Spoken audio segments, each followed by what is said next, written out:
Welcome to this deep dive. Today, we're turning our attention towards karma. Karma. And, when you first hear about karma, it often sounds pretty simple, right? Like do good, do bad, get bad. Right, that's the common shorthand. But as we get into it, Yeah. you start to see, it's much more complex than that, much more personal. Yes, deeply personal. It's less like a cosmic scoreboard, adding up points. Yeah, like checks and minuses. Exactly.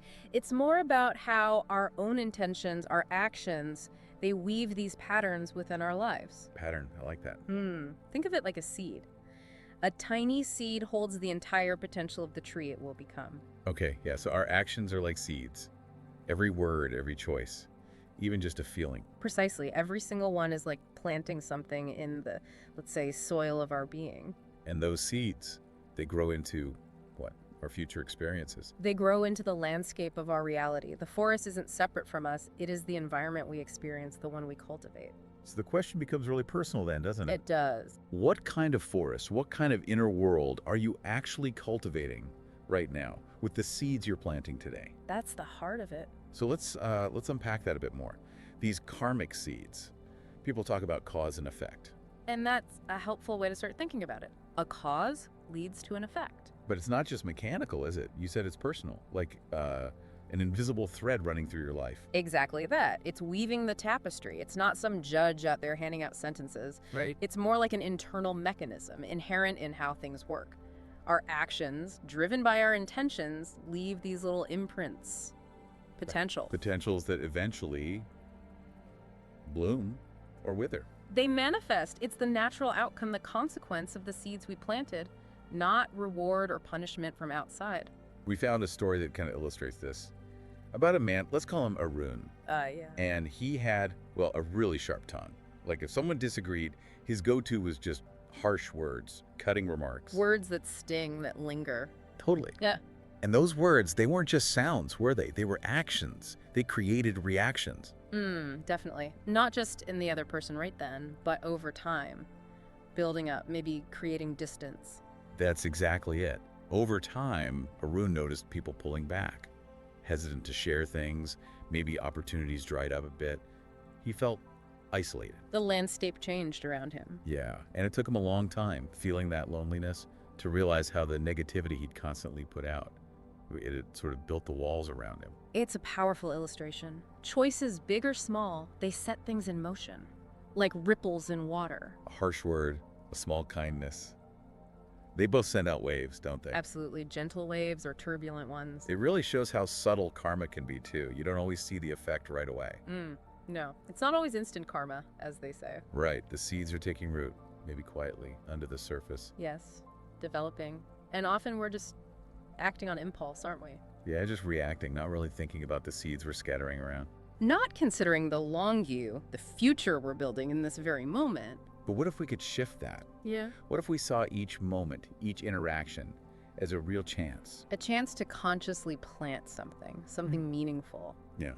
Something positive for ourselves, and maybe for others too. That shift from just reacting automatically to consciously creating, that's huge. It changes everything, doesn't it? You go from feeling like life just happens to you. To recognizing you have a hand in shaping it. You're an active participant. So, thinking about karma this way, it really asks us, what foundation are we building?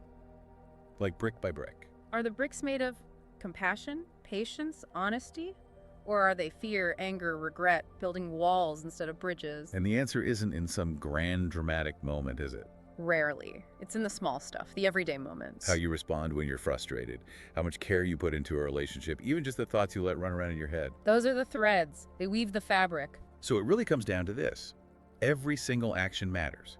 Even the tiny seeds bear fruit eventually. They do, their own unique fruit. So maybe the question to hold on to as we go deeper is, what kind of harvest do you actually want?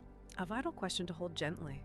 Now, it gets really interesting when you see how this ancient way of thinking about karma, well, it kind of clicks with modern ideas too, doesn't it? Like psychology, even neuroscience. It's quite remarkable, the resonance. Different languages describing similar truths about how we function. Yeah. So in the Buddhist view, Intention is absolutely central, right? The very heart of it. It's not just what you do, but why you do it. That's what defines the seed. So giving help out of genuine care feels different, has a different karmic quality than doing the same thing because you feel obligated or want praise. Exactly. The inner motivation changes the nature of the act, and thus the seed planted. And that totally lines up with modern psychology on motivation. Things we do because they align with our values, our inner drive, they bring much more fulfillment. Much more than just chasing external rewards, there's a deeper resonance. And then neuroscience comes in. How does that connect? Well, neuroscience shows us how our brains literally change based on what we repeatedly do and think. Neural pathways get stronger with use. Like carving a path in a forest. The more you walk it, the clearer it gets. Precisely. So, consistent behaviors, consistent thoughts, they're like watering certain seeds, strengthening those pathways. They become our habits, our tendencies. So if I practice gratitude every day, I'm actually wiring my brain to be more grateful, to notice the good stuff more easily. You are strengthening those neural networks, yes. You're cultivating a mental soil where appreciation flourishes. But the flip side is true too, I guess. Focusing on negativity, criticism, that strengthens those pathways. It does. We reinforce whatever we consistently practice, mentally or physically. This reminds me of that idea, the Buddha's metaphor about past actions and present choice, like a bird in a net. Ah, yes. The idea that while past karma creates tendencies, predispositions, like the net. The bird still has some freedom to move within it. We still have choice now. Exactly. We always retain the capacity to choose our response in the present moment. The past shapes the conditions, but doesn't dictate the outcome, absolutely. That feels really important. Empowering, actually. We're not just stuck with our past. We're not puppets, no. We have agency in this moment. Think about, like, scrolling social media. If it constantly makes you feel envious or less than, Over time, that consumption shapes your inner world, right? It cultivates dissatisfaction. yeah, versus maybe choosing to, I don't know, journal or spend time in nature. Which cultivates a very different inner state. That is karma in action, the buildup of choices shaping your experience. And mindfulness. That seems key here. Bringing awareness to the present. Oh, absolutely crucial. Yeah. Because mindfulness creates that pause, that space between the impulse and the reaction. The space where choice lives. Yes, it lets you observe your thoughts, your feelings, your urges without automatically acting on them. So you can see them arise, maybe understand the intention behind them, and then choose more wisely. Exactly. And you also start to see the consequences of your actions more clearly, which helps you adjust course. And what about right effort? That's part of the Eightfold Path, isn't it? It is. It's about consciously putting energy into cultivating the good stuff. Kindness, generosity, understanding. And consciously letting go of the unwholesome stuff, like greed or anger. Mindfully releasing those tendencies. And it's not about being perfect overnight. Right, it's a process. It's about the direction of effort, progress, not perfection, consistently leaning towards the wholesome. So maybe just picking one area, one small thing to work on consistently, mindfully. That can be a very powerful start. It really challenges that idea that karma is just fate, like everything's already decided. It's not deterministic at all. It's dynamic. It responds to us. Like a garden. Exactly like a garden. Yeah. You can always pull weeds. You can always plant new seeds. You can change the soil. We have the power to reshape that karmic field through what we do now. Every moment is a fresh opportunity. So I guess the reflection becomes, how would life change if we really lived with that awareness? That deep knowing that our actions today are literally planting our future. How would we choose to act? How would we choose to be? We've talked a lot about our own seeds, our own garden.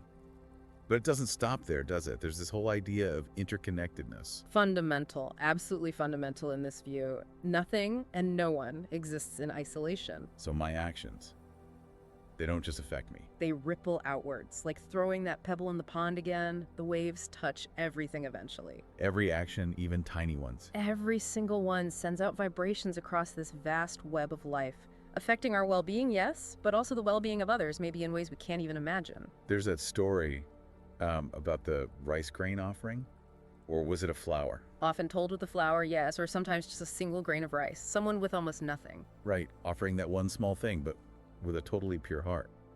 Sincere intention. Exactly. And the value wasn't the thing itself, the flower or the grain.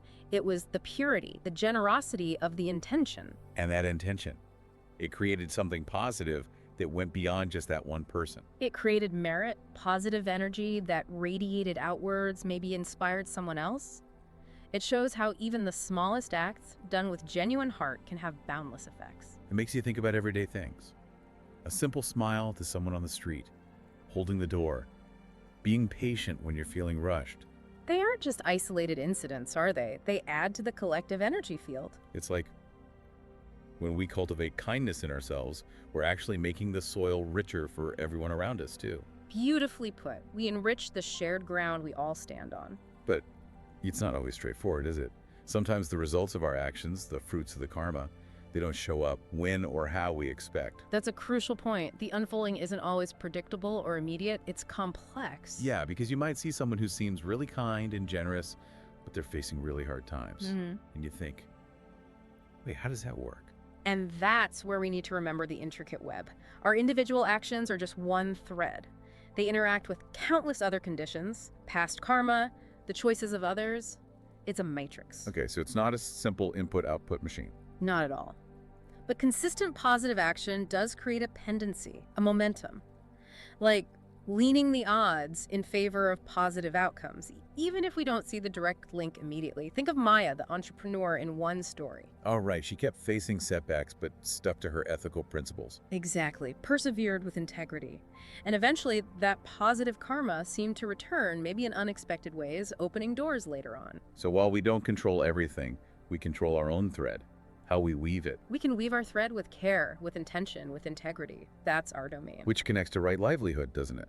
Making sure our work, how we spend our days, aligns with our values. Yes, asking ourselves, is what I do contributing positively? Does it support well-being, harmony, sustainability, or does it cause harm? Even in small ways, within whatever job we have.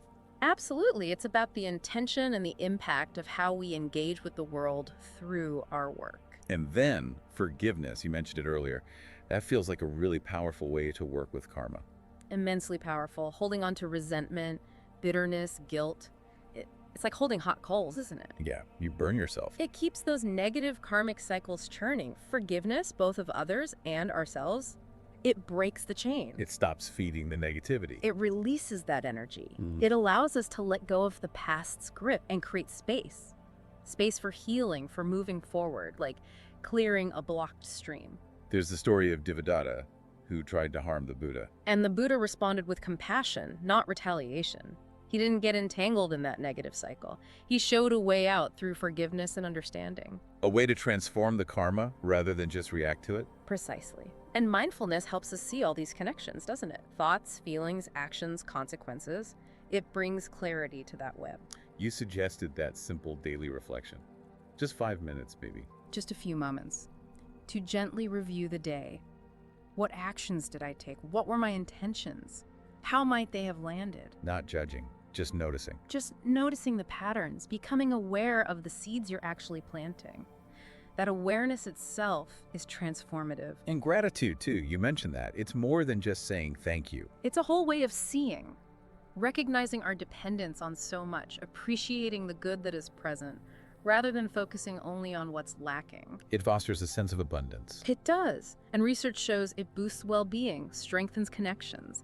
It changes the flavor of our whole experience, our karmic field. So, thinking about all this, the ripples we create, the work we do, forgiveness, gratitude, it really comes back to us, doesn't it? It does. What kind of legacy, what kind of ripples do we want to leave? Are we ready to really own our power to shape things through conscious action? Are we ready to be the architects? Okay, so we've explored how actions plant seeds, how they grow, how they ripple out. Now, this idea of taking responsibility for our karma, it actually leads to freedom. That seems paradoxical. It can feel that way initially, but think of it like standing at the edge of the ocean or beside that flowing river again. Yeah. The currents are there, past karma, external events all swirling around. We can't just stop the river. No, you'd get swept away. Exactly. But by understanding the currents, by acknowledging our part in navigating them through our choices now, that's where the skill, the agency, the freedom emerges. It's not about controlling the river, but steering our boat wisely within it. So responsibility isn't a burden, it's the steering wheel. In a sense, yes. It's recognizing where our power truly lies in our present moment choices. And impermanence plays a big role here too, right? The Yeah. fact that nothing is fixed. Crucial. Everything changes. Circumstances change, feelings change. Even our most stubborn habits and karmic patterns can change. They aren't solid stone. There's always possibility for transformation. Always. Think of Angulimala. The bandit who wore the finger necklace. A really violent figure. Extremely violent. Yet through encountering the Buddha's compassion and guidance, he underwent a complete transformation, became a monk. It shows the incredible potential for change no matter the past. That's incredibly hopeful, especially when we feel stuck, maybe weighed down by regret or self-doubt. We can't erase the past seeds, they were planted. But we can choose which seeds to water now. We can choose to cultivate something different going forward. So that brings us back to mindful intention, using that as our compass. Yes, constantly, gently checking in. Is this action, this word, aligned with my best self, my highest values?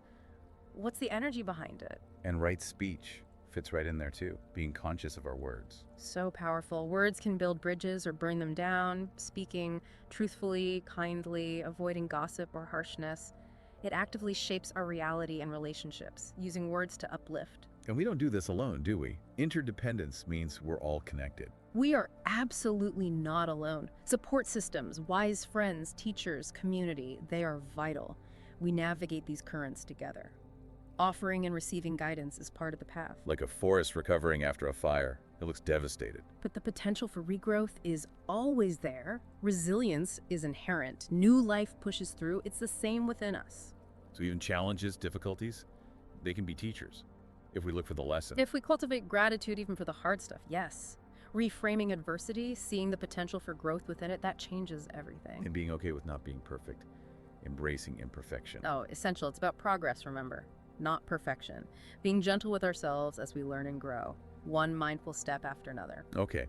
And the ultimate promise here with understanding karma, it's liberation, right? Nirvana, freedom from suffering. That is the ultimate potential, yes. The complete cessation of the cycles of suffering driven by unskillful karma. Which sounds maybe far off. Perhaps as a final goal.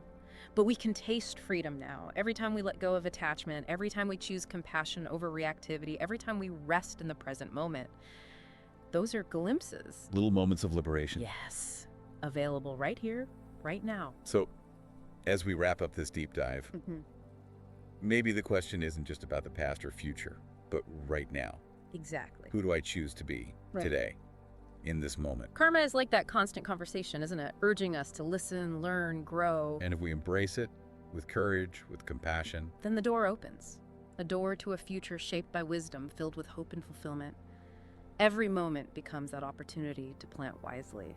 So just to bring it all together as we finish up, we've really journeyed through this idea of karma today, seeing it not as some external judgment, but as this really dynamic internal process shaped by our intentions, our actions. Constantly shaping our experience in return. Yeah, and how even the smallest choices are like planting seeds, seeds that grow into our future reality, our inner landscape.